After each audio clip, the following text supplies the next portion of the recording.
Have you ever felt that the life you're living is just a small glimpse of who you really are? Have you ever had that quiet intuition, that soft whisper deep in your chest saying, "You're more than this"? That whisper is the voice of your higher self, a being of light, wisdom, and truth already within you, patiently waiting. It doesn't matter your age, religion, failures, or achievements.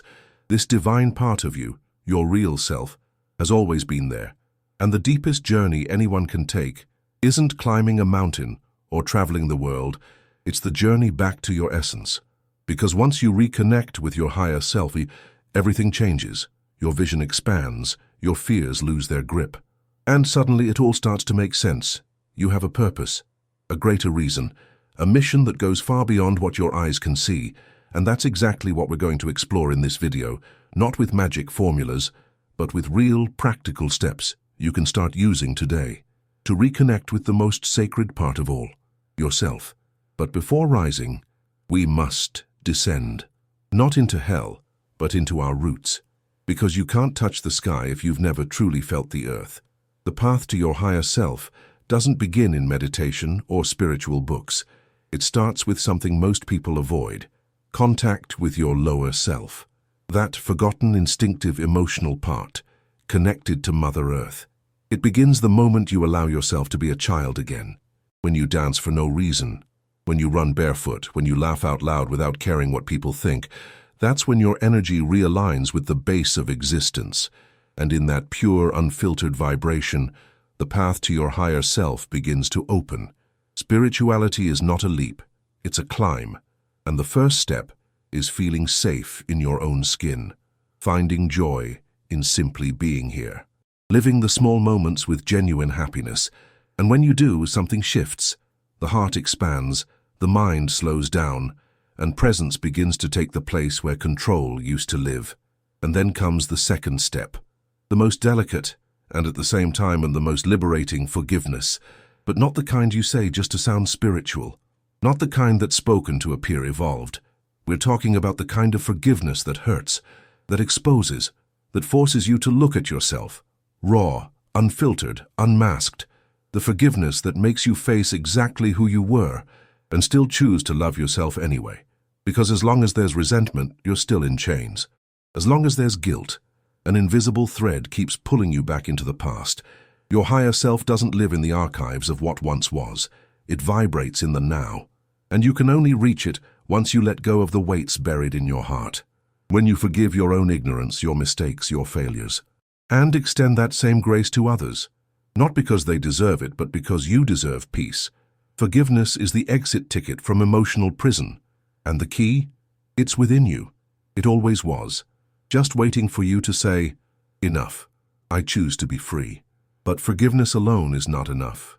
You must stay awake, watchful, mindful of the subtle movements of your mind and the impulses that pull you away from your true self.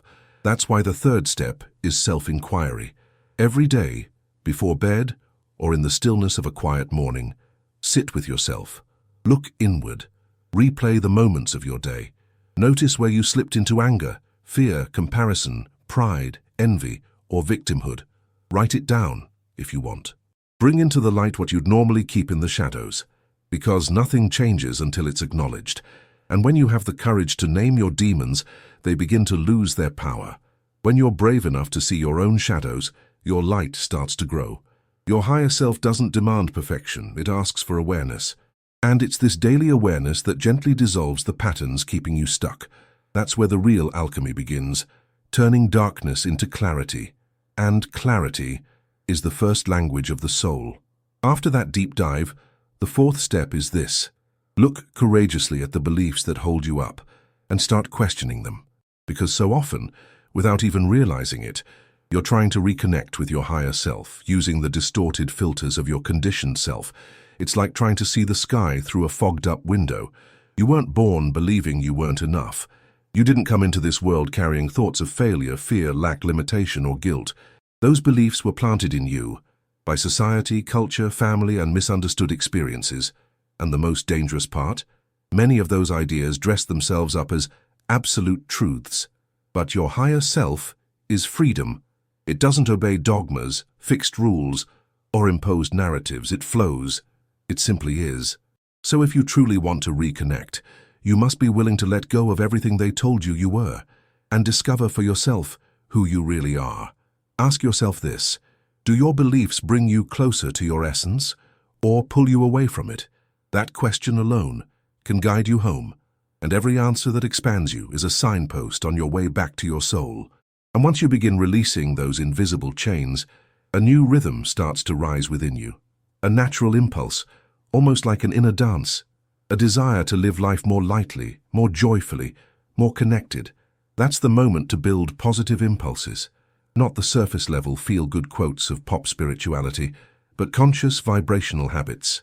Tiny decisions that shift your energy field every single day, like choosing to stay in harmony even in the middle of chaos, like smiling at a stranger even when you're exhausted, like saying thank you for something simple even when it feels like your world is falling apart.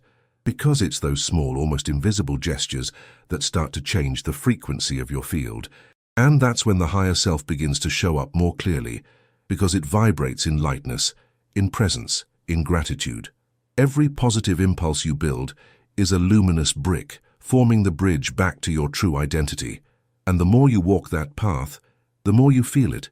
I'm coming home to myself. As you continue moving forward on this sacred path, a golden key reveals itself in silence. Gratitude, not as a worn-out concept, but as a living practice. Gratitude isn't just about thanking life for what's good. It's about seeing the beauty even in the storms. It's about looking at your challenges and saying, I see what you're trying to teach me. It's about honoring the now, with everything it brings. And when you start filling your days with genuine gratitude, something magical happens. Your heart expands, your frequency rises, and the portal to the higher self swings wide open, because your higher self doesn't respond to desperate pleas. It responds to presence, to surrender, to acceptance. Every time you say thank you, you're telling the universe, I'm ready to see beyond the illusion. And that changes everything. Because when you see through the lens of gratitude, you stop resisting and start flowing. You stop playing the victim and become a co-creator. And at that point, the connection is no longer a search. It becomes your natural state. Another crucial step on this journey of reconnecting with your higher self is maintaining harmony. And we're not talking about some vague concept or fake positivity. We're talking about a state of internal alignment that supports your entire spiritual evolution. Harmony is the base frequency for accessing deeper levels of consciousness. Without it, your connection becomes unstable, fragile, and easily shaken by the noise of the world. But with it, you begin to operate from a place of calm, clarity, and quiet strength. So now, take a deep breath, because this part can radically change the way you respond to life. Because maintaining harmony isn't just about feeling peace, it's about being peace, even when the world tries to pull it out of you. Have you noticed? The real spiritual test doesn't happen in the stillness of meditation. It happens in the noise of everyday contradictions. It's easy to feel enlightened when everything is calm, but the challenge is to stay in that vibration when everything around you is falling apart. And that's where the next 3 steps come in. Essential practices to help you reconnect with your higher self. They're simple, but they demand constant awareness, real presence, and an inner surrender. Because it's right in the middle of the chaos that you're called to hold your light. And those who can do that don't just awaken, they transform the world around them through their own frequency. 8th step, practice non-reaction. Reacting emotionally is like briefly plugging back into your lower self. Every time you explode, get irritated, or act on impulse, you're feeding a part of you that isn't your essence. It's just your programming, your pain, your old defenses. But there's always a tiny space between what happens and how you respond. And that space is the key. It's in that micro moment where you choose, repeat the old or access the new. Practicing non-reaction doesn't mean becoming passive. It means becoming a master of your emotions. When the trigger fires, pause, breathe, come back to your heart. Don't give your power away to whatever's provoking you, because true power is silent. 9th step, learn to be neutral. Neutrality isn't the absence of feeling. It's emotional wisdom. It means you can feel everything and still choose not to get lost in any of it. Neutrality is the 0 point of consciousness, a place where there's no drama, no resistance, no exaggeration. When you learn to stay neutral, you instantly gain the perspective of your higher self. You step out of the scene and see the whole picture. You step out of conflict and see the lesson. You step out of victimhood and become the observer. And that changes everything. Because in that space you don't react, you understand. And once you understand, you're free. 10th step. Live in the moment. Your higher self doesn't live in the past or the future. It lives in the now. And as simple as that sounds, living in the present is one of the hardest things for the human mind. Our thoughts are constantly creating ghosts from yesterday and projecting fears or fantasies onto tomorrow. But the only place you can truly change your life is right here, right now. When you choose to be fully present, something magical happens. You shift out of the frequency of fear and into the frequency of truth. Everything aligns, everything flows, everything becomes clear. So practice unplugging from anxiety, from expectations, from regrets. Bring your attention back to the now, because in the now, you rediscover who you've always been. But no step on this journey will ever be more powerful than the one that requires surrender. Surrender, not as someone who gives up, but as someone who lets go. Let go of the pain, let go of control. Let go of the illusion that you can master everything with your mind. Surrender is the bridge between ego and higher self. It's the moment when you stop fighting with life and start dancing with it. Because while we resist, we suffer. And as long as we insist on controlling everything, we disconnect from the greater intelligence that orchestrates every detail of the universe. This is where the truth is revealed. We're not victims. We are part of something much greater. When you hand over your dense emotions, the anger, the fear, the guilt, the poor me, to the universe, you clear the channel for your higher self's light to flow again. Because that light never left, it was simply blocked by the fog of resistance. Surrender, and discover that what once felt like weakness was actually the first act of real strength. We've arrived at a delicate point in the journey, a place where many give up, others resist, but those who stay witness the most profound transformation of all, because there's no point in walking this far while still carrying old burdens, limiting expectations, and fears that paralyze you. It's time to release, to truly let go, and that release begins inside, in a quiet decision to trust, to surrender, to let go of control, and allow life's flow to reveal what must be revealed.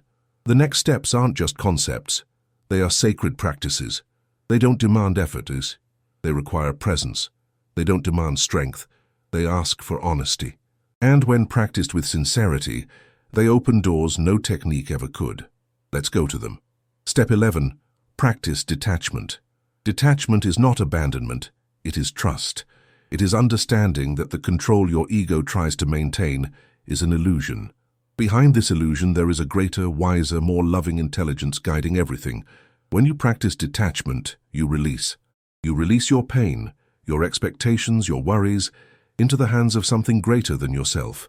And in this act of letting go, you rise, you cleanse, you free yourself from what holds you down, and draw closer to what uplifts you.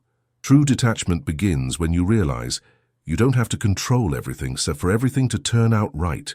Life flows better when you stop swimming against the current. Step 12. Meditate. Meditation is the bridge. It's the portal between your outer world and your inner world. It's in the silence of the mind that you hear the voice of your higher self, that soft, calm voice that never yells but always knows. Meditation isn't about having a blank mind. It's about observing, sitting with yourself, breathing, allowing the noise of the world to settle until only the essential remains. With consistent practice, you'll begin to recognize that internal presence as something familiar, a presence that guides you, inspires you, and calms you. It doesn't matter how you meditate, what matters is that you do, because in this practice you stop seeking and start being.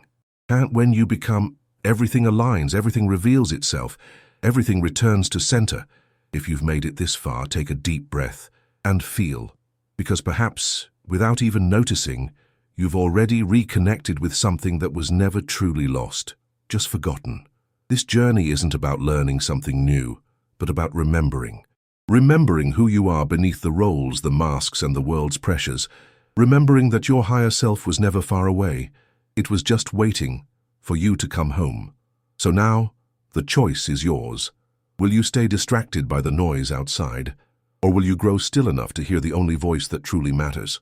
Will you keep searching out there, or return inward, where everything has always been? Which of these steps touched you the most? Which ones do you already practice, or wish to begin today? Share in the comments, because your journey might inspire someone else's. If this video helped you in any way, please like, share, subscribe to the channel and hit the bell. That helps spread this message to those who need it. And if you'd like us to dive deeper into this topic with guided practices or powerful questions to support you on this path, let us know below. And remember, you are not alone, you never were. And now, you just might be ready to remember who you've always been.